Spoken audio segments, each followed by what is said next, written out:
Olá, meus caros amigos, aqui quem fala é Lucas Alves, começando mais um episódio do Papo Sacro Cast. Antes de começarmos, deixa o like, se inscreva e deixe a recomendação de temas aqui nos comentários. Nos siga também em nossas redes, o link está aparecendo na descrição. E é isso, Deus abençoe vocês, seus estudos e segue o vídeo.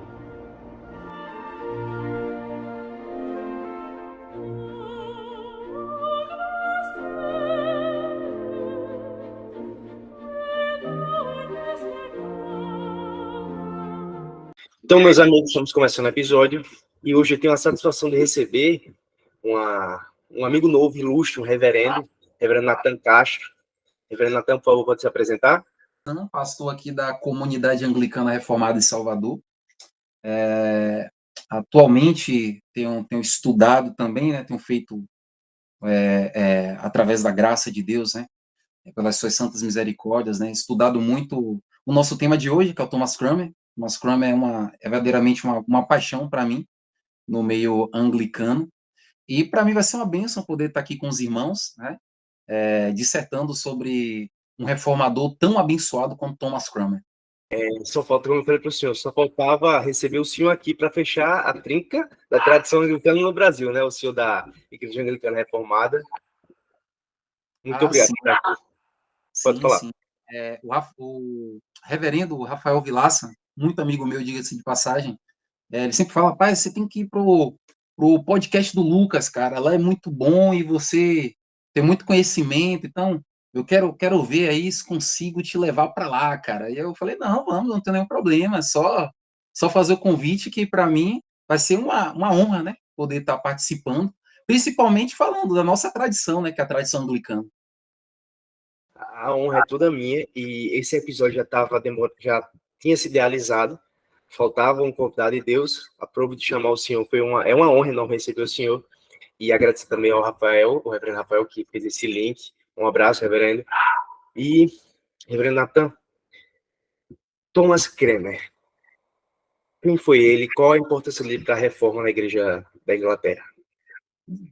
Bem, Thomas Cranmer, eu costumo dizer que ele foi o homem que por trás de tudo, porque quando a gente vai ouvir ali, né, a história da igreja anglicana, principalmente lendo livros, né, da escola e tal, tudo, né, do MEC, diga-se de passagem, a gente sabe, né, a gente tem aquele conhecimento daquele fato histórico, político e religioso, né, que acontece na Inglaterra, né, com a separação da igreja da Inglaterra da igreja de Roma, da igreja católica apostólica romana. Mas ninguém ouve falar sobre Thomas Cranmer. Quem foi Thomas Cranmer? E principalmente eu costumo dizer que ele é o cérebro por detrás de toda a teologia da Reforma, da teologia anglicana ali do século XVI. Então, Thomas Cranmer, ele é um cérebro, um homem de jogo de cintura. Gostaria até de falar um pouco sobre isso, né? Um homem de jogo de cintura, um homem importante, né? Para que a Reforma anglicana acontecesse. Então, o Thomas Cranmer, ele nasce ali em volta ali, 1489, né? Ele nasce em 2 de julho de 1489, numa pequena vila inglesa chamada Aslockton, né? 19, vamos dizer, 19 quilômetros ali de Nottinghamshire, né? E o que nós conhecemos, né, como arcebispo Thomas Cranmer, ele nasce numa família humilde, né? Nasce numa família humilde. Ele, com 14 anos, ele vai para o Jesus College, né, para estudar, já com a intenção para o Sagrado Ministério. Ele tinha um irmão também, um pouco mais novo. Thomas Cranmer sempre foi um homem muito articulado desde cedo. Ele se formou em artes, né? Ele fez um mestrado, né, praticamente, em artes ali em volta de 1515 até 1520. E também, em 1520, se casou, teve seu primeiro casamento, teve filhos, né? Teve um filho, e nesse filho que ele teve, acabou que a esposa dele faleceu, né? Thomas Cranmer, ele, primeiramente, em sua organização religiosa, ele, naquele momento que estava acontecendo a grande reforma, por exemplo, lá na Alemanha, em Wittenberg, Thomas Cranmer estava juntamente com outros homens, né, também conhecidos da Reforma Anglicana, como Nicholas Ridley, Hal Latimer e tantos outros, John Hooper, né, na chamada Taverna do Cavalo Branco, né, ali tomando as suas cervejas e falando, né, confabulando sobre a reforma, sobre a teologia que vinha do continente, né, como assim eles falavam. Então, Thomas Cranmer, ele é um fator praticamente importante, né, para a reforma inglesa, principalmente o que vem acontecer após, com o fato, né, do Henrique VIII, né, porque ele vai ter uma função aí determinante na questão de Henrique VIII com Catarina de Aragão, né? É, o Henrique VIII esteve em Cambridge, né, passou alguns dias em Cambridge, e ficou sabendo sobre um homem chamado Thomas Cranmer. Este homem, Thomas Cranmer, ele estava estudando o caso de Henrique VIII e também tinha feito alguns documentos sobre esse caso de Henrique VIII. Então, o Henrique VIII, ele queria conhecê-lo, né? E conhecendo o Thomas Cranmer, ele começa, né, a inserção de Thomas Cranmer dentro da questão tanto política quanto religiosa da Inglaterra daquele momento. Eu acho que eu consegui aqui trazer um pouquinho de cada coisa, né, só para tentar, né, dar um plano de fundo para o que a gente vai falando, né, aos poucos aqui. Perfeito, reverendo. Uma das coisas que, quando falam de Cranmer, já pensam também nas influências dele, a influência calvinista, a influência luterana. Então, caindo um pouco dessa fala um pouco vaga, luterana, calvinista, quais foram as influências dele propriamente dita? Thomas Cranmer, em 1545, 1547, estava tendo muita influência luterana. Thomas Cranmer, ele se tornou chanceler, acabou indo morar, né, na Alemanha, porque o Henrique VIII ele queria que tivesse alguém dele na Alemanha para, assim, com os príncipes luteranos, né, que ali haviam, saber mais sobre a reforma, como estava tendo os desdobramentos, tanto religiosos e principalmente políticos, né? E Thomas Cranmer esteve nesse momento e tal, ele foi muito influenciado. Por exemplo, quando a gente vai para os chamados, né, 10 artigos da religião, os 10 artigos da religião, os 5 primeiros artigos é todo praticamente a confissão ali de Wittenberg, né? A primeira chamada incipiente confissão de Wittenberg, ou até mesmo quando a gente vai avançando um pouco, a gente vai para a confissão de Augsburgo, então a gente vai ter uma influência luterana praticamente determinante. Agora, eu não costumo, por exemplo, após isso, jogá-lo ele numa influência calvinista, porque o calvinismo ele é muito posterior a Cranmer. Eu digo que ele teve uma influência reformada, né? A reforma, no geral, e aí é uma questão de anacronismo histórico, né? Se a gente for parar para observar o tempo, a gente está falando de 1548, 1549, a influência de Cranmer mais para a reforma, para a chamada fé reformada, nasce ali em 1550, e a gente está falando de quem? Ele estava lendo Zwingli, ele estava lendo incipientemente Bullinger, por exemplo, o livro As Décadas de Bullinger foi extremamente importante na Igreja da Inglaterra. Então, a primeira influência reformada de Thomas Cranmer não foi calvinista. Não foi calvinista. Foi zwingliana, né? Foi de Zwinglio, e posteriormente Bullinger, Martin Bucer e Peter Vermigli. Essas foram ali incipientemente. Depois ele vai ter que começar a trocar cartas com Calvino e tal, tudo aí vai ter uma influência já no final, quase para a morte dele, né? Já ali para a morte dele na fogueira. Então, eu não costumo dizer que o Thomas Cranmer foi calvinista em algum momento. Eu posso dizer que ele foi luterano. Luterano, a gente tem dados históricos para que isso seja dito. Agora, ele foi calvinista, principalmente quando a gente vai pensar o calvinismo. O calvinismo é o quê? O calvinismo é o que se desenvolve ali após Dort. E Dort, Thomas Cranmer já estava morto há muito tempo. Então, a gente pode dizer que ele teve algum tipo de influência calviniana, né? Ali do próprio João Calvino. Porque o João Calvino também não conheceu o calvinismo, né, posteriormente.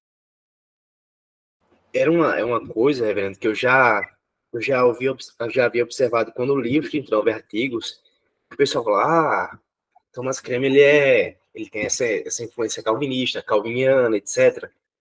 Só que, tipo, quando eu olho os 39 artigos, eu não vejo essa influência tão visivelmente. Eu não vejo, por exemplo, a expiação limitada lá. Eu vejo, pelo contrário, falando sobre a expiação ilimitada, a questão dos pecados mortais serem um motivo para cair da fé. E, por outro lado, eu já vejo uma forte influência luterana. Sim, sim. Ele Olha só, chegou a conhecer Martinho Lutero? não, Não, pessoalmente não. Ele foi entendi. influenciado a nível de estar com os príncipes. Na verdade, aquele momento, Martinho Lutero estava lutando pela sua vida. Ele estava escondido, né? Esse momento histórico, Martinho Lutero estava escondido e tal. Nesse momento, mais específico, fazendo a tradução da Bíblia para o alemão, né? Diga-se de passagem. Então, Thomas Cromwell ele teve conhecimento de pessoas que tiveram com Lutero, que tiveram conhecimento, né? De Lutero. Agora, propriamente, ele não conheceu pessoalmente Lutero. Mas, assim, você falou dos artigos da religião, por exemplo. A gente tem os 10 artigos plenamente luteranos, só que aí vai ter uma regressão, porque o Henrique VIII, juntamente com os conservadores católicos, não gostaram dos 10 artigos, né? Por ser muito luterano, já tem aquela ênfase da justificação pela fé e tal, tudo, outras coisas. Então, regressa para os 6 artigos do Henrique VIII, né? Os artigos do Henrique VIII que praticamente coloca a igreja inglesa como uma igreja católica, só que não com papa, sem papa, né? Eu costumo dizer que a igreja de Henrique VIII era a igreja católica sem papa, né? Ela tinha toda a doutrina da transubstanciação ainda, né? Impregnada nela, tinha toda a doutrina católica no geral, o próprio purgatório ainda era uma doutrina ali nos meandros, né? Da doutrina da igreja inglesa. Então, a igreja incipiente, a igreja ali, vamos dizer ali da reforma, né? Ela é uma igreja primeira, né? Ela é uma igreja que é católica teologicamente sem papa. Reverendo, antes de ir para a atuação de Cranmer na igreja, uma questão que ele é muito lembrado, e a igreja anglicana é lembrada também, é a questão do casamento, do segundo casamento de Henrique VIII e do divórcio dele. Qual foi o papel dele, de Thomas, nessa questão toda? E indo já um pouco, desenvolvendo um pouco mais a pergunta, foi feita a anulação do casamento. Existe precedente disso em outros casamentos? Cranmer, ele foi, digamos, ele foi, uma expressão mais aqui, nordestina, foi meio malaco, acho que nem nordestina, foi meio malaco, assim, querer, pô, o rei quer se divorciar, e isso vai contra a igreja da Inglaterra, de Roma, então eu vou poder botar as ideias reformadas aqui, a ideia protestante aqui. Teve essa pegada também? Gostei do malaco, né? Aqui a gente usa aqui Não. aí, o malaco. Então, o que acontece? Anulação de casamento era normal. Anulação de casamento era totalmente normal naquela época. O Papa, né, outros papas já tinham feito anulações. O Papa em questão tinha feito de anulações, só que qual era o problema? Era político. A questão aqui era um problema extremamente político. Aí você pergunta, reverendo, como assim um problema político? A gente tem que entender que Carlos Magno, ou Carlos V, né? O Carlos V, que era o imperador ali do Sacro Império Germânico, ele tinha muita influência sobre o Papa nessa época. O Papa chegou a ficar cativo de Carlos V, diga-se de passagem. E a gente tem na Inglaterra Henrique VIII com Catarina de Aragão, que era o quê? Nada mais nada menos que a tia de Carlos V. Qual era a ideia de Carlos V? Ele queria poder sobre a Inglaterra. Ele queria poder sobre a Inglaterra. E perder a Catarina de Aragão como rainha na Inglaterra seria uma perca assim, grandiosa para o Carlos V. Então, Carlos V influenciou muito também do que o Papa fez. Porque anulações já aconteciam, a gente vai ter casos, né? Posso até puxar aqui, tem casos de anulação de reis, anulando o casamento, e o Papa lá assinava e pronto. Mas aqui o problema não era religioso, era um problema político. Tem também uma questão aqui que o rei Henrique VIII, ele tinha um irmão mais velho, que era o príncipe de Gales, né? Se não me engano, o nome dele era Arthur, príncipe de Gales, e ele casou com Catarina de Aragão, e não durou muito tempo o casamento porque ele faleceu, né? As pessoas antigamente qualquer doença, né, acabava matando, né? E ele acabou falecendo. Então forçaram um menino de 11 anos a se casar com uma moça de 16 anos. Forçaram Henrique VIII a casar. Isso é terrível, cara. E Henrique VIII, ele nunca soube como posso dizer assim, digerir muito essa questão dele ter que casar com a esposa do irmão.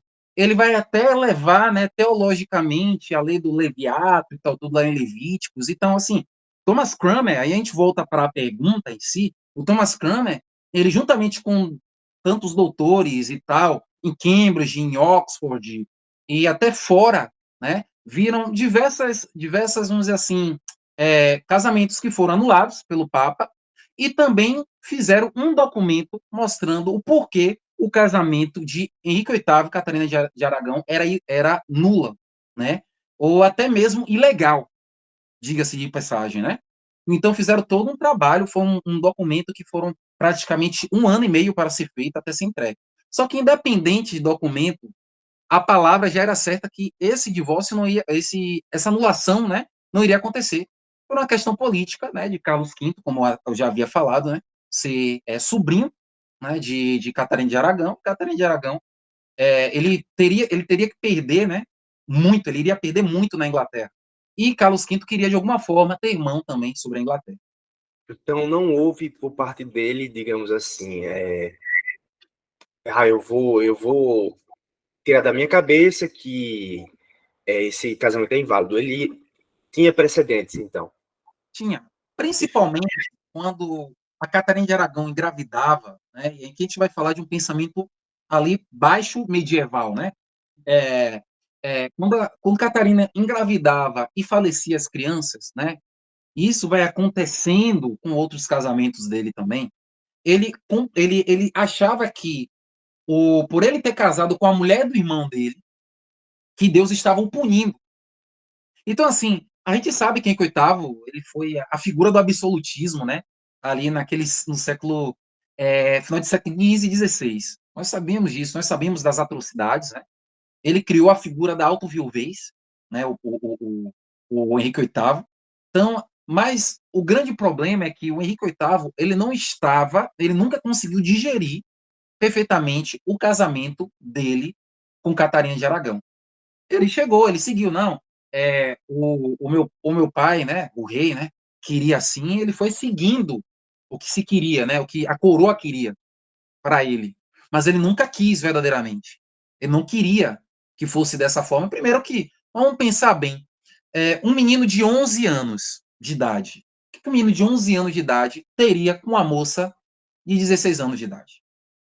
De 11 anos de idade, por mais com toda a destreza de conhecimento que ele tinha, até em detrimento de outras crianças plebeias, por exemplo, ele era uma criança com 11 anos de idade. Ele foi forçado a casar com 11 anos de idade com uma moça de 16 anos de idade. Muito mais velha que ele, né, diga-se de passagem.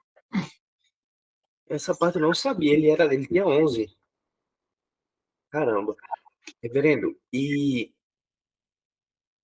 por consequência, devido a isso, houve a saída da Igreja da Inglaterra do guarda-chuva do Papa de Roma.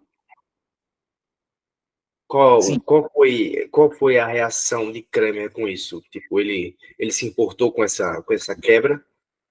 vamos lá. O que acontece? O Henrique VIII, ele queria casar com Ana Bolena, né? Vamos falar assim, ele teve todos esses incômodos e tal, tudo durante a vida dele, de casado com Catarina de Aragão. Ele acreditava fielmente e ele era teólogo. Henrique VIII era teólogo. E como bom teólogo, ele conseguiu, biblicamente, né, muitas das vezes provar a ele mesmo que ele estava errado e que o casamento dele era errado. Mas, naquele momento, naquele determinado momento da vida dele, ele tinha se apaixonado pela uma moça, né, vamos dizer assim, né, aristocracia, né, que era protestante, que tinha esse pensamento protestante, né, a família dela era protestante, né, de Ana Bolena. Ele se apaixonou e ele queria simplesmente anular o casamento dele, sim, né, a ideia realmente era essa, era ter anulação para ele casar novamente, e ele ficava atormentado porque ele queria um filho homem, para que se pudesse transferir a coroa. A gente vai pensar, pô, nossa, a gente vai ver Rainha Elizabeth I, né? A gente vai ver outras mulheres, como a Rainha Vitória, por exemplo, sendo rainha, a própria Rainha Elizabeth II e tal, né, contemporaneamente. Mas naquela época ainda se tinha essa dificuldade para os reis passar o seu reinado para uma outra mulher, para uma filha.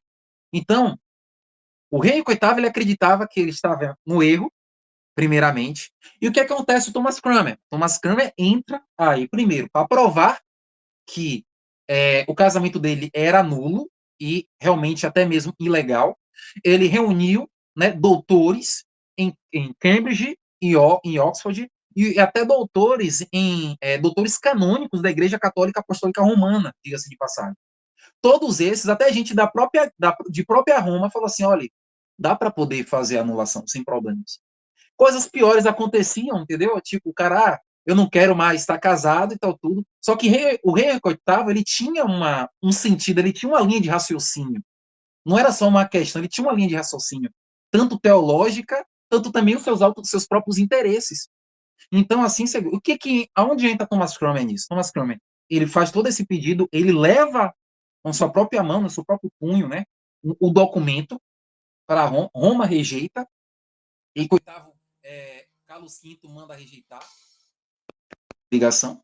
Carlos V aqui manda rejeitar, o Papa rejeita, e aí entra, aí Thomas Cranmer diz, começa a incitar, porque Thomas Cranmer ele já estava sendo influenciado pelo pessoal protestante. Já havia a influência do pessoal protestante. E aí tinha, de um lado, Nicholas Ridley, tinha outro lado, John Roper, John Bilney, tantos homens ali, os homens da universidade, Cambridge, de Oxford, falando, vamos aproveitar. Uma coisa que eu costumo sempre dizer, irmãos, isso aqui não tenha dúvidas sobre isso. A reforma protestante na Inglaterra aconteceu com Henrique VIII, com o apoio de Henrique VIII, sem Henrique VIII ou sob Henrique VIII.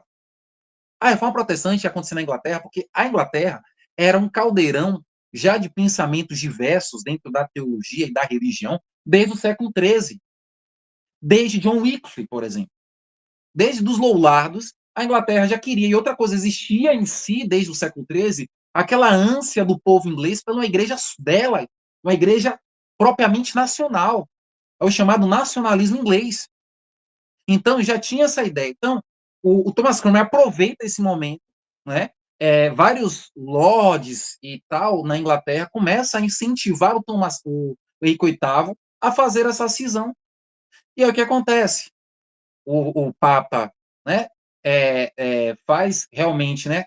Excomunga o rei Henrique VIII e o rei Henrique VIII faz a cisão. É por isso que eu falo, não aconteceu uma reforma aqui, irmãos. Houve uma cisão entre a Igreja da Inglaterra e a Igreja Romana. E Thomas Cranmer, ele fez toda a organização eclesiástica para que isso acontecesse. E sim, Cranmer queria. Cranmer estava ali, irmão, e minha irmã, querendo isso. Ele estava esperando o momento dele. Não só ele estava, na verdade, sendo representante de um clamor nacional, principalmente dos homens da universidade. Porque, irmãos, eu não estou falando aqui de plebeus, eu não estou falando do homem do campo, eu estou falando da universidade. A universidade queria uma reforma na Inglaterra. Contribuições de Cranmer para a igreja. Quais seriam elas? Nossa, são muitas, né?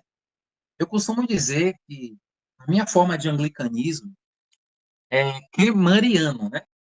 De Cranmer, né? Se tem o calvinismo, se tem o zwinglianismo, né? Você pega a família reformada é muito grande, né? Até mesmo o próprio anglicanismo de fazer parte de ser chamado para o sínodo de Dort, tal, clérigos anglicanos, bispos e tal. Por quê? Todos compreendiam a Igreja da Inglaterra como uma igreja protestante reformada, como é juridicamente chamada. A Igreja da Inglaterra, o nome da Igreja da Inglaterra não é Igreja da Inglaterra nem Igreja Anglicana. É a Igreja protestante e reformada do Reino Unido, né, ou das Ilhas Britânicas. Cranmer, ele é o cérebro da reforma, por trás de Henrique VIII, por trás de tudo que nós vemos. Ele é o cérebro religioso, filosófico e político. Político, por quê? Porque sem a política, ele não conseguiria. Ele foi um homem que teve um grande jogo de cintura, porque Cranmer era para ter morrido em Henrique VIII. Cranmer tentou fazer um disputátil contra o Henrique VIII. E quando ele percebeu que não daria, que ele poderia morrer, Henrique VIII teve um momento da sua vida, ali pro final da sua vida, que ele estava matando todo mundo, literalmente. Ele matava todo mundo, ele desconfiava de todos. E o que é que Cranmer fez? Canterbury, Cantuária. Foi para Cantuária, se alojou lá, né, enquanto estava morrendo, seja protestante, seja gente que era católico, né, ele estava matando todo mundo, foi para lá, porque ele sabia, ele tinha que ter um jogo de cintura com o Henrique VIII. Ele, em nenhum momento, ele tentou propor uma reforma de um viés um pouco mais luterano, não conseguiu. Veio 6 artigos, como eu já havia falado, né, propondo, né, uma Igreja Católica Nacional, e Henrique VIII estava extremamente, né, enviesado com a ideia também de culpa. Ele achava também, não pense que Henrique VIII não sentiu a separação com Roma. Ele sentiu muito a separação com Roma. Lembre-se que Henrique VIII, ele era tão parceiro do Papa de Roma que ele recebeu o título de defensor da fé, né? Porque ele fez um tratado defendendo a transubstanciação contra Lutero. Então a gente tem um Henrique VIII que estava surtado no final de sua vida, ali no final, ali em 1543, 1545, por aí. O que acontece? Thomas Cranmer, ele estava elaborando documentos, ele estava conversando com bispos, ele estava conversando com o pessoal que estava realmente, né, querendo uma reforma mais profunda, né, tornar o que nós conhecemos hoje como anglicanismo. E Thomas Cranmer, ele estava escrevendo, estava com base num documento tão importante que é a Liturgia de Sarum. Os irmãos não sabem que a Liturgia de Sarum, a Inglaterra, ela se uniu à Igreja Romana, né? Ali, aquele período da Igreja Celta até a Igreja Romana se uniu, mas só que existiam os ritos litúrgicos. Não pense que o rito latino chegou na Inglaterra e já foi, não foi bem assim. Existia o rito de Sarum, o rito de York, e tinha os ritos, né? Assim, por assim dizer, diferentes. E também tinha um rito latino nas grandes centrais, né? Mas Thomas Cranmer, ele pega o rito de Sarum e faz um documento chamado o Livro de Oração Comum. O Livro de Oração Comum é o documento de Cranmer mais importante, não só para a religião da Inglaterra, que é a igreja, o cristianismo reformado inglês, mas para a língua inglesa. Eu costumo dizer que existem 3 pilares da língua inglesa. Primeiro, a Bíblia King James, de 1611, revolucionou a língua inglesa. Segundo, o Livro de Oração Comum, né, que até hoje, o de 1662 até hoje, ele é o padrão, ele é a régua. E terceiro, as obras de Shakespeare. As obras de Shakespeare essas aqui são, vamos falar aqui, a trindade da língua inglesa. Foi isso que fez a língua inglesa explodir. E uma coisa interessante, enquanto as reformas continentais faziam grandes confissões, a igreja na Inglaterra, com Thomas Cranmer, fazia uma liturgia. E como é que Thomas Cranmer conseguiu transformar todo mundo em evangélico, em reformado, com o Livro de Oração Comum? E o que é que ele chama do continente? Ele chama até a Inglaterra Martin Bucer, um homem irênico que queria unir os reformados com os luteranos e tal. Ele chama Peter Vermigli, um grande reformado, para poder fazer, né, esmerilhar, vamos dizer assim, o livro de oração comum de 1549. Livro de oração comum esse que tinha uma grande influência luterana, irmãos. Grande influência luterana. Ali você ainda vai ver o uso da casula, né, dentro do âmbito anglicano, ali pelos cânones de 1549 e tal. Então, ele é um Locke muito conservador, ainda tinha alguns termos, por exemplo, missa. O termo missa, ele ainda estava em 1549. Algumas outras nuances ainda estavam lá no de 1549. Livro esse que é magnífico, eu gosto muito do livro de 1549, né? E o pessoal, né, normalmente o High Church gosta muito de 1549, né? Porque ele tem essas questões mais altas, né? Quando nós vamos para 1552, quando sai o segundo livro de oração comum, que é praticamente o livro de oração comum que nós temos hoje, que é o de 1662, nós vemos o Thomas Cranmer ali fazendo todo o trabalho de transformar a Inglaterra numa igreja evangélica, reformada, sem deixar de ser católica. Então, como é que a igreja, como é que a Inglaterra virou protestante? Como foi que a Inglaterra virou reformada? Foi com os 39 artigos da religião? Foi com os 42 artigos da religião? Não. Foi com o livro de oração comum. Por quê?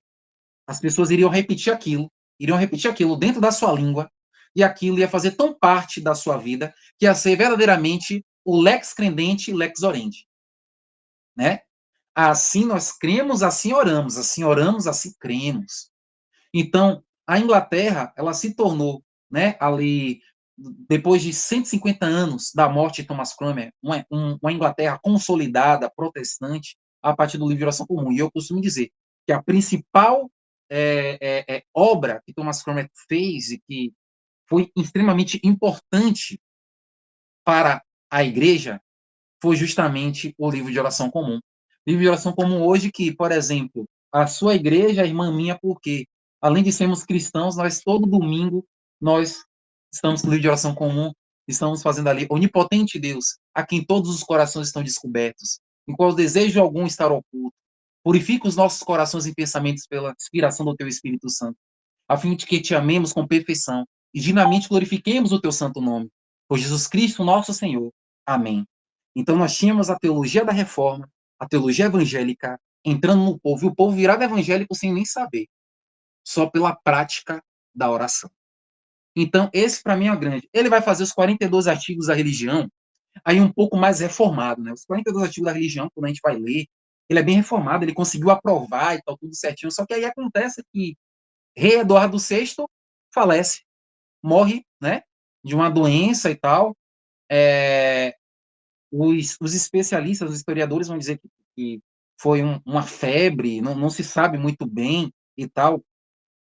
E aí morre. Com essa morte, todo o jogo de cintura que Cranmer teve até aqui, para se manter vivo, para que se a reforma se mantesse viva, ali vai por água abaixo. Thomas Cranmer ainda tenta se retratar, né? Ele tenta fazer um tratado, porque ele fez um tratado contra a transubstanciação, né? Que é a chamada Verdadeira Doutrina Católica da Ceia do Senhor, um livro magnífico que eu acho que todo anglicano deveria ler. É muito importante esse livro. E ele Como é vai o ter nome, que... Reverendo? Como é o A nome?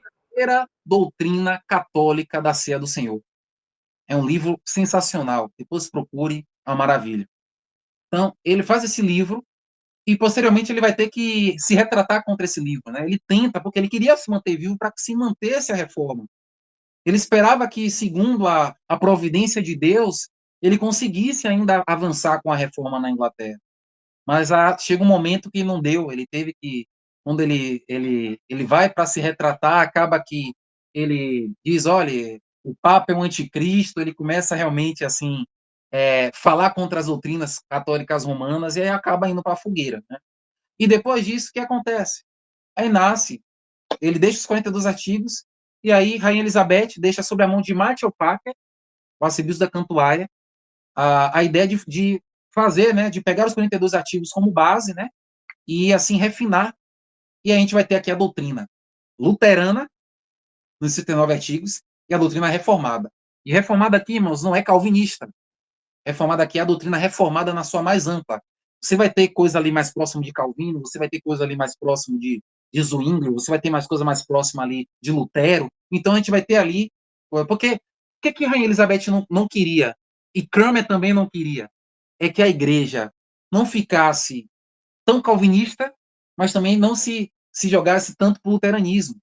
E se tornasse realmente uma via. E o anglicanismo ele se tornou essa via. E a via média, irmãos, não é sobre Genebra e Roma, né? Havia média entre Wittenberg de Lutero e Zurique de Zwingli. Ele vai ali no caminho.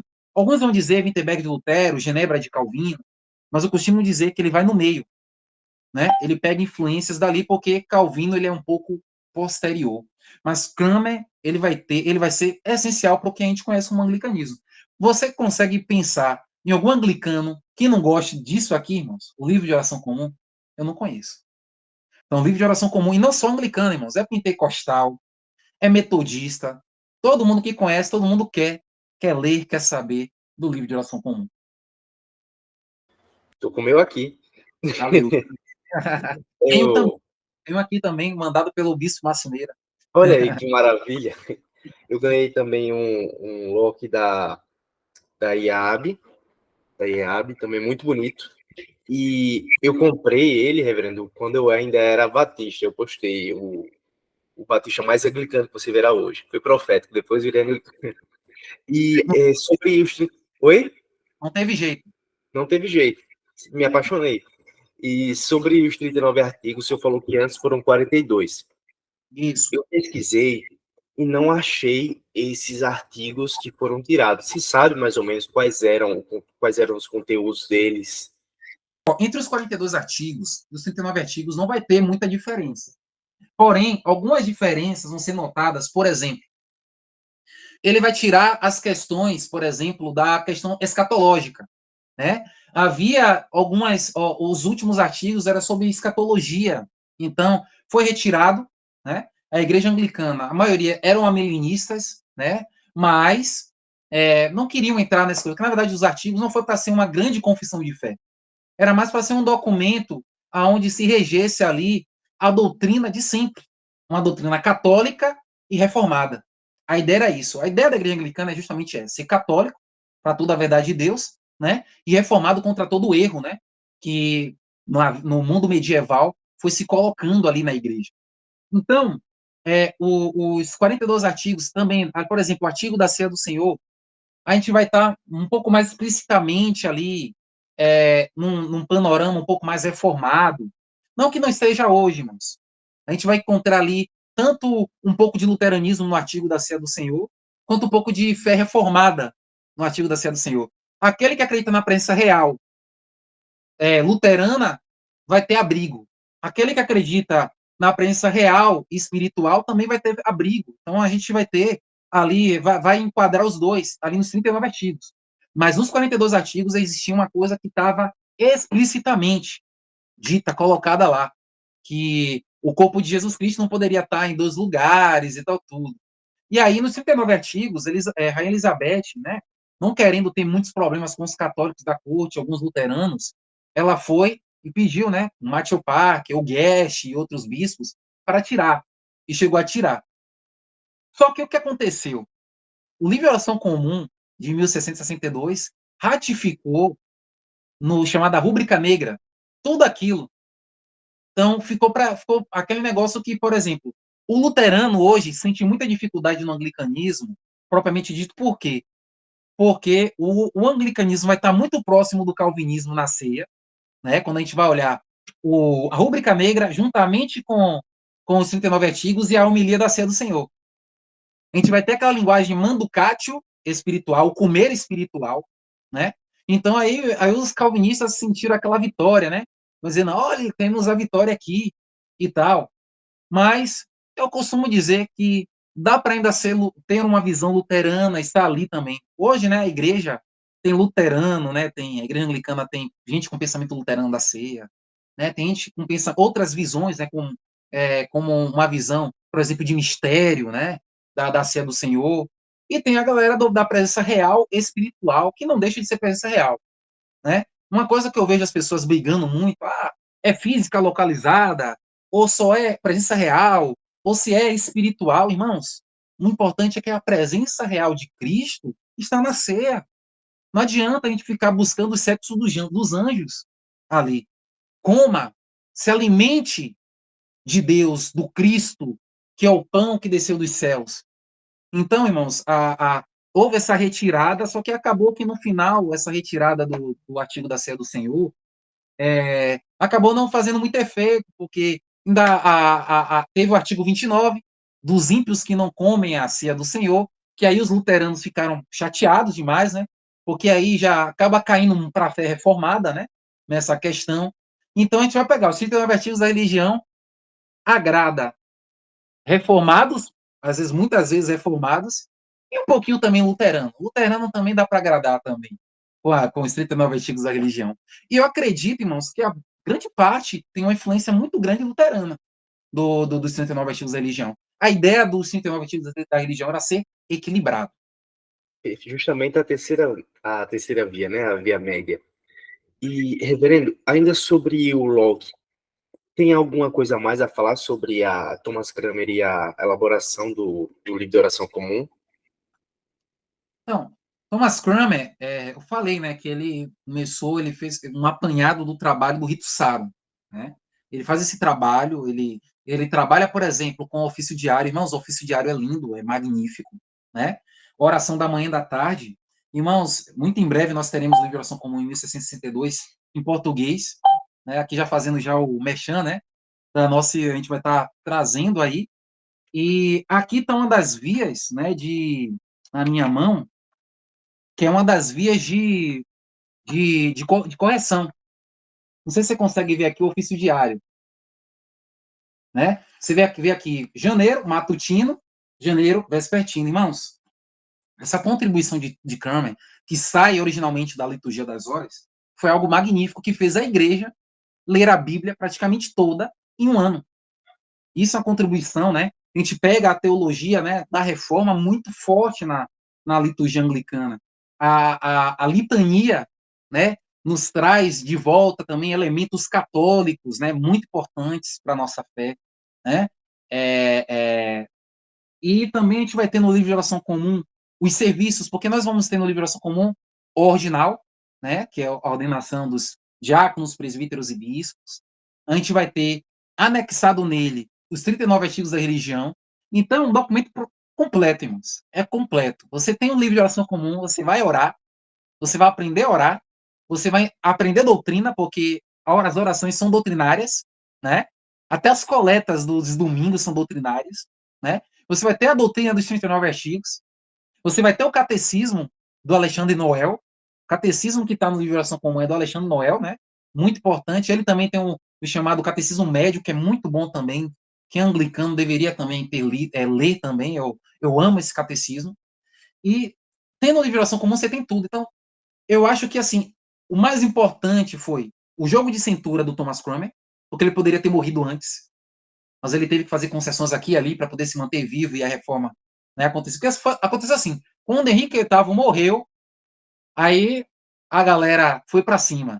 Aí veio de lá Martin Bucer, veio Peter Vermigli, aí veio a reforma realmente para cima. Eu vi que teve pessoas falando sobre a questão do iconoclasmo, né?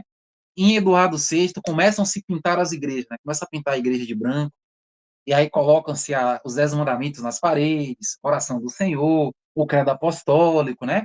Eles mantiveram muito o que? Os vitrais, né? Os vitrais com o evangelho. Então, eu não digo que seja iconoclasta, Thomas Cranmer seja iconoclasta, mas eu digo que ele buscou ter uma via média até nisso. Ele não queria uma igreja totalmente católica com aquele monte de estátua dentro da igreja, né? Eu percebo que havia mais uma questão de ícone, né? Mais pro lado oriental, né? Tinha mais essa questão do ícone em si e de que propriamente um iconoclasmo. Eu não acredito que seja iconoclasta, né? Mas que houve, pelo menos ali em Eduardo VI, outros se aproveitaram que haviam bispos e clérigos iconoclastas, se aproveitaram aquele momento para poder realmente torar a igreja no iconoclasmo e realmente aconteceu, né? Por exemplo, John Hopper. John Hopper foi um bispo que não queria vestir nem a sobrepeliz inglesa. Era iconoclasta, coisa. Então, assim, o movimento puritano, incipientemente, nasce aí. Mas eu não considero Thomas Cranmer um puritano. Ao contrário, né? Thomas Cranmer ele era verdadeiramente um católico reformado. Thomas Cranmer é a cara do anglicanismo. E o senhor falou um pouco sobre a questão da Eucaristia. Qual era a posição de Cranmer sobre a transubstanciação? Então, Thomas Cranmer ele acreditava que a transubstanciação Irmãos, literalmente o que ele falou, doutrina do diabo, entendeu? Ele, ele não diz nada além disso, doutrina de Satanás, doutrina do diabo, e o que Thomas Cranmer acredita, aqui vai estar mais próximo de Calvino, né? Vai estar mais próximo de Calvino, vai estar mais... Por isso que eu falo, incipientemente, a igreja anglicana, ela era realmente, acreditava numa presença real, espiritual, né? E eles tentaram, nos formulários, isso, né? Só pegar, por exemplo, o livro de oração comum, quando você pega o final da ceia do Senhor, eles colocam uma rúbrica negra, né? Dizendo, ó, Cristo não está no céu, Cristo não está no pão, não, está no céu. A presença real de Cristo não é assim, né? Ensinando e tal, tudo. Então você vai pegar, é por isso que, por exemplo, dá para o cara ser, por exemplo, hoje calvinista na ceia do Senhor e ser anglicano. Vai ter clérigos anglicanos que vão discordar veementemente de mim, sem problemas, não tem nenhum problema. Por exemplo, acredito, por exemplo, que o seu reverendo, o pastor Giordano, ele não vai concordar tanto com isso, né? E o respeito. Mas, incipientemente, a ideia era essa, né? Era que a igreja, até na ceia, fosse reformada. Outra coisa, o batismo, muitas pessoas não falam, mas Cranmer acreditava na regeneração batismal, né? E a igreja anglicana continuou acreditando na regeneração batismal. Não naquela regeneração batismal aos moldes católicos romanos, mas se acreditava, sim, na regeneração batismal. E quando a gente vai para o artigo, se não me engano, de número 26, né, do batismo, vai falar um pouco sobre isso também, né? Que não é apenas um sinal. O batismo ele não é apenas um sinal. Ele é algo que Deus faz realmente, né? Na vida da pessoa. São sinais eficazes da graça de Deus, né? Então são eficazes, algo que acontece. Então não é só no batismo não é só um negócio lá, caiu água e porque eu acreditei, não. São sinais eficazes da graça de Deus operando em nós, operando em nós. Então a gente vai ter a doutrina da presença real, uma coisa que não se desvencilhou da igreja anglicana. Doutrina da presença real na ceia, vai ter clérigo que vai acreditar em presença real espiritual, presença real mais próxima do luteranismo, ortodoxia oriental, ou vai ter gente hoje, né, até que acredita na transubstanciação. Tem gente hoje que acredita na transubstanciação.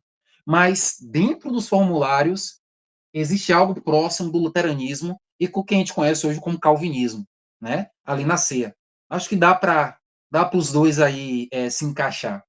Mas os 39 artigos, irmãos, eles são importantes. Eu acredito que precisam ser subscritos, né? É importante que o anglicano ele olhe com os 39 artigos e estude os 39 artigos. É importante ter um estudo sério e franco dos 39 artigos, juntamente com o catecismo e o livro das homilias.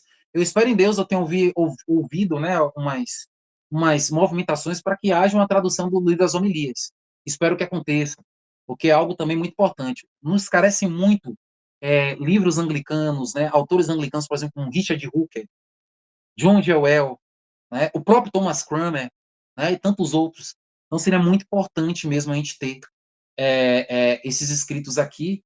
E o livro de oração comum, em breve, né, de 1662, teremos em mão. Em nome de Jesus. Eu vou querer o meu exemplar. Pelo amor de Deus, reserve um, reverendo. E Amém. eu também escutei essa do livro das homilias. E foi Kramer também que escreveu? O primeiro foi Entendi. Cranmer, com a ajuda do Ridley, né, o Uhum. bispo Ridley, né? Ridley, Latimer, Latimer e Ridley ajudou e tal. E o segundo já é com John Jewell. John Jewell é o pessoal ali já da segunda onda da reforma, né? A gente tem duas ondas da reforma ali, né?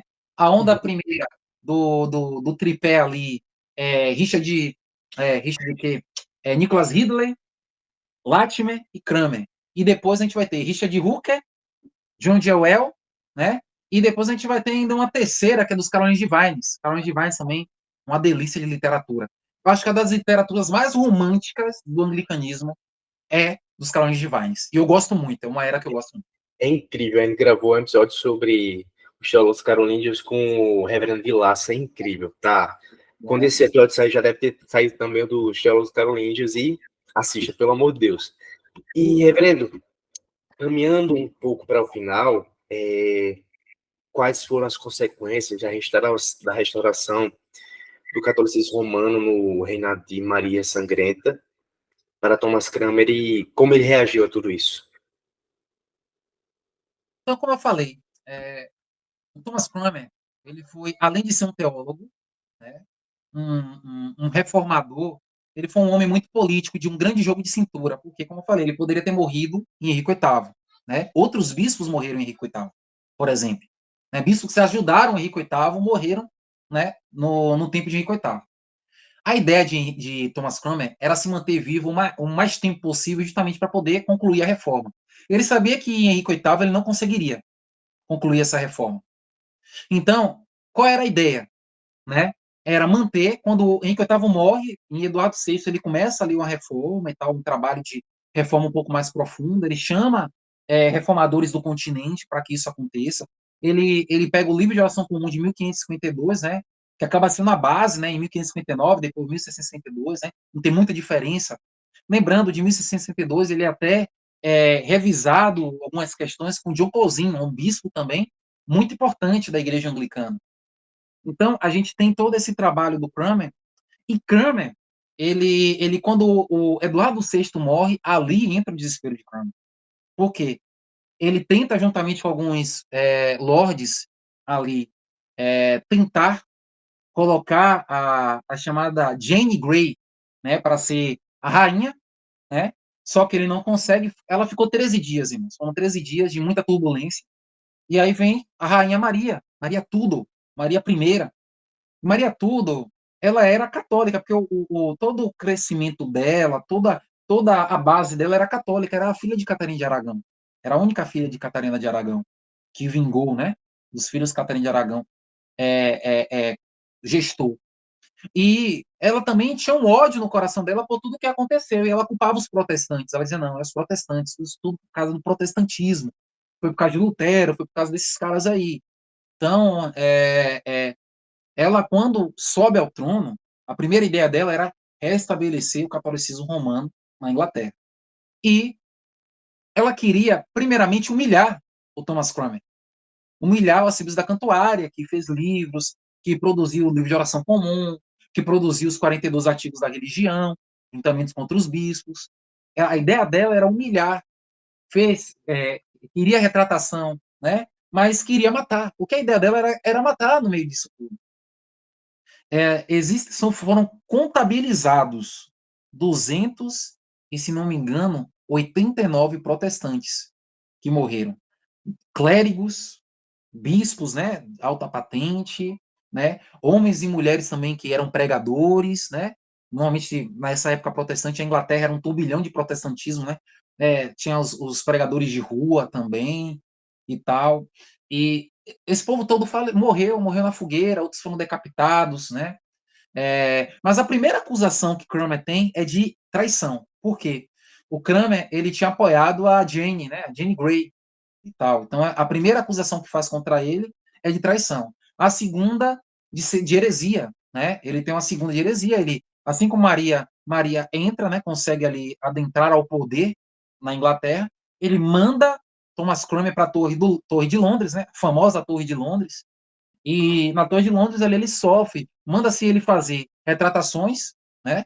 Ele faz essas retratações, mas ele não aguenta, a teologia que ele tem pregado, a teologia da reforma, a teologia evangélica, acaba sobressaindo no coração dele.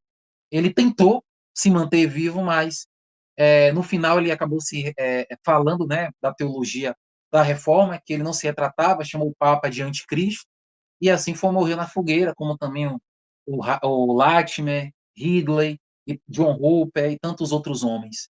Né? E mulheres, não só homens, como mulheres também. Famílias todas foram mortas. Né? E ali todo mundo pensou, né? Não, a reforma acabou. A reforma acabou. Cranmer fez o que pôde para que isso acontecesse. Latimer fez o que pôde. Bilner fez o que pôde. E todos pensavam que tinha acabado. Segundo dizem, né, por providência divina, foram 4 anos de reinado da Maria Sanguinária.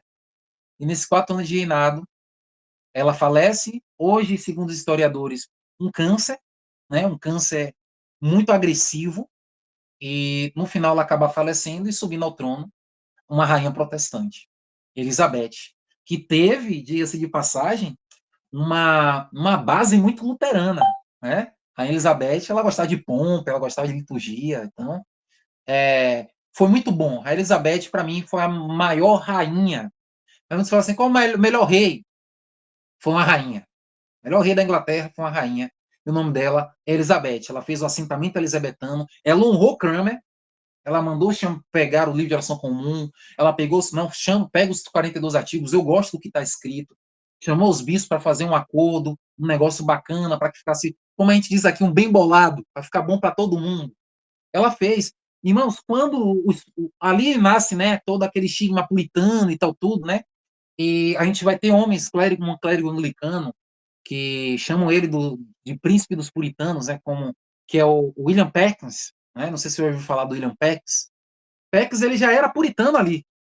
Já era aquele cara já mais pro calvinismo e tal, tudo, e tal. E ele, por gostar tanto da Elizabeth, ele acalmava os ânimos. Sobre a Rainha Elizabeth não teve uma revolta. Não teve uma revolta puritana, não teve nada. Elizabeth conseguiu realmente unificar o reino, tanto na política, quanto na religião, né? Quanto, né, na doutrina da oração pelo livro de oração comum. Então, Cranmer fez isso tudo. Cranmer, hoje, não tem esse anglicano. Tem anglicanos que não gostam de Cranmer. Existem anglicanos que não gostam de Cranmer. Mas, assim, eu acho que se a gente pode ser anglicano hoje, acho que uma das grandes peculiaridades do anglicanismo é o livro de oração comum. Então, não tem como eu não gostar de Cranmer, né? Então, Cranmer, ele é importante. É um dos caras da reforma anglicana que eu mais tenho me especializado em conhecer a história e estudar sobre ele. Reverendo, para finalizar e abrir para uma pergunta só que mandaram,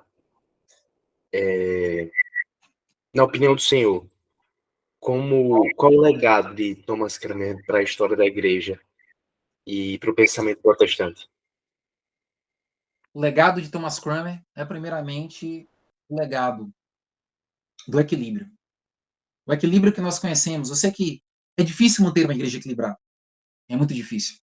A igreja anglicana muitas das vezes já caiu por meio do puritanismo, já caiu por meio do catolicismo, né? A gente pega, né, o próprio movimento anglo-católico que hoje, né, faz parte, né? Hoje faz parte literalmente do anglicanismo, como até uma reforma, né, chamada hoje movimento tractário, é chamado de reforma, né, dentro do anglicanismo, né? Mas assim, o pensamento de Thomas Cranmer é um pensamento de equilíbrio, né? Não deixar de ser católico, não desconsiderar os credos ecumênicos, né? Os concílios ecumênicos com seus credos, não desconsiderar os pais da igreja, né? E também lembrar que a igreja errou. Irmãos, não dá para não fazer uma meia-culpa. A igreja errou em matéria, em teologia, em doutrina, em tudo, irmãos, que poderia. E naquele momento, Deus usou um homem como Thomas Cranmer. Um homem simples, nasceu, não era um rico, não era um nobre, um homem simples, mas um homem que gostava de estudar, um homem formado, um bacharel em artes, né? Doutorado em teologia, um homem que amava a igreja, um homem que amava a liturgia, um homem que sabia que a Inglaterra só se tornaria protestante e reformada pelo livro de oração comum. Ele sabia que tinha que ser pela oração do povo, tinha que ser pela liturgia, e assim ele fez. Então, o principal legado de Thomas Cranmer é o equilíbrio, é ter o que hoje nós conhecemos como anglicanismo, né? Uma teologia católica reformada, onde nós vivemos, nos movemos e adoramos o Deus Pai, Filho e Espírito Santo. Amém. Amém, perfeito. Reverendo, para finalizar, a pergunta que enviaram mais duas, mais uma estava inclusa na nossa elaboração, e outra, o senhor respondeu no decorrer da conversa, que foi sobre se Cranmer era iconoclasta. E a última pergunta é se Cranmer tinha alguma opinião sobre a ordenação das outras tradições protestantes. Bacana. Na verdade, não só Cranmer, como a Inglaterra, e até hoje, né, não tiveram problema, por exemplo, com as formas de governos conciliares que foram se desenvolvendo no continente. Por exemplo, os hugonotes. Não sei se você vai falar dos hugonotes, que é uma reforma que acontece na França, né? E os ingleses ajudaram muito os hugonotes, principalmente quando eles tiveram que fugir da França. A gente teve o dia de São Bartolomeu há pouco tempo, né? No dia de São Bartolomeu, vários protestantes foram mortos, né? na França e tal, tudo, e muitos fugiram para a Inglaterra. Tiveram asilo na Inglaterra. A Inglaterra sempre foi esse grande asilo para os protestantes. Então, assim, a ideia do episcopado é algo latente e real no anglicanismo. O episcopado histórico, ele é a forma mais bíblica para o anglicano. Mas, para o próprio Thomas Cromwell, como para outros bispos, né, não se limitava, eles não se limitavam na questão do episcopado, eles acreditavam que é a forma mais bíblica, e, na minha opinião, biblicamente, é a forma mais bíblica de governo de igreja. Mas, e isso não é só bíblico, irmãos, também com a história da igreja, né? A gente vai ter essa conexão tanto bíblica quanto da história da igreja, casando assim, né, fazendo essa simbiose. Mas eles aceitaram, eles fizeram, pregavam huganotes na igreja anglicana, ajudavam na Eucaristia, né, até administravam sacramentos, os huganotes na igreja anglicana, deram capelas, por exemplo, Elizabeth I deu capelas delas, próprias delas, para huganotes e tal. Teve capelões huganotes que eram reformados e tal. Então, assim, a igreja anglicana até nisso teve um pensamento equilibrado, né, de que não é porque o cara não tem o episcopado histórico, né, Kramer, ele rejeita aí a chamada sucessão apostólica nos modos romanos, mas ele acredita na sucessão histórica, né? Uma sucessão histórica que a igreja anglicana tem, mas que a igreja católica romana acredita que não tem mais, né? Mas nós acreditamos firmemente que os nossos bispos, né, têm essa sucessão. E ele acreditava, mas não era por isso que ele desconsiderou, né, outros ramos do cristianismo reformado, como, por exemplo, os huganotes, a igreja reformada holandesa, né? Você vai ter, por exemplo, no Sínodo de Dort, alguns clérigos anglicanos, né? Você vai ter no Sínodo de Dort, engraçado, presbiterianos, conciliares, episcopais anglicanos, né? E episcopais húngaros. Tudo ali. Então, ali é, vamos dizer assim, a grande festa da família reformada, né? E tal. A igreja anglicana acabou não subscrevendo o Sínodo de Dort, né? Os cânones de Dort, mas fez parte, né, de um momento também muito importante ali, dentro da questão do protestantismo. Então, assim, a igreja anglicana nunca teve problema. Só para a gente ter ideia, no falecimento da rainha Elizabeth, nós tivemos, né, no, não na Escócia, mas na Inglaterra, um clérigo presbiteriano da igreja da Escócia e um clérigo anglicano. Então, para eles, nunca foram muita dificuldade. E lembrando, o rei na Inglaterra é assim, né, lá no Reino Unido. Quando ele passa a fronteira para a Escócia, eles viram automaticamente presbiterianos. Quando eles passam a fronteira para a Inglaterra, eles viram anglicanos, episcopais. Então, tem essas nuances, né? É muito interessante. Então, a igreja anglicana nunca entrou nesses problemas, guerras por isso, não. Hoje acontece muito de clérigo, mas é muito moderno isso, muito moderno. Reverendo, se alguém quiser conversar com o senhor, então, sabe onde é a paróquia do senhor? Como é que a gente faz para entrar em contato? Amém. A gente tem nosso Instagram, o Instagram da igreja, que é comum, Anglicana SSA, vocês podem seguir. Tem também o meu Instagram, @revnatancastro. Tem também qualquer coisa, entre em contato, quiser conhecer, conversar. Tem um site da igreja também, igrejaanglicana.com.br, também muito interessante. Pode entrar, tem alguns formulários lá, alguns documentos podem ser baixados, né? Tem a nossa declaração de princípios e tal. Então, estou aberto, né? Assim para ajudar. Amém, reverendo. Muito obrigado. O pessoal em casa não sabe, né? Mas vamos gravar outro episódio falando sobre a tradição reformada no anglicanismo. E esteja convidado para voltar mais vezes para falar sobre outros temas. É uma Amém. honra receber o senhor. Muito obrigado por essa conversa abençoada sobre Thomas Cranmer, um santo, né? Um santo da igreja anglicana. E para finalizar, o senhor pode soltar uma bênção para a gente? Amém. Antes de tudo, é dizer, irmãos, que pela graça de Deus, pela graça e a misericórdia de Deus, aconteceu a reforma. A reforma aconteceu e no meio de tudo isso teve erros também no meio reformado, teve erros, mas Deus, ele foi conduzindo a sua igreja durante o tempo e ele está na igreja dele até hoje, porque ele é o cabeça da igreja. Mas temos que ter essa compreensão da nossa irmandade, da nossa como somos irmãos, né? Seja sendo anglicanos, metodistas, luteranos, né, presbiterianos, né? Eu tenho essa visão muito irênica, sabe? E em Cristo Jesus nós somos todos um em Cristo Jesus, e que essas diferenças, né, pelas Sagradas Escrituras, elas estão sendo a cada dia aniquiladas. Amém?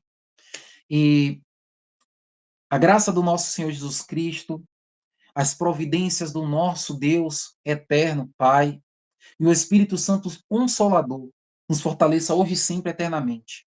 Em nome do Pai, do Filho e do Espírito Santo. Amém.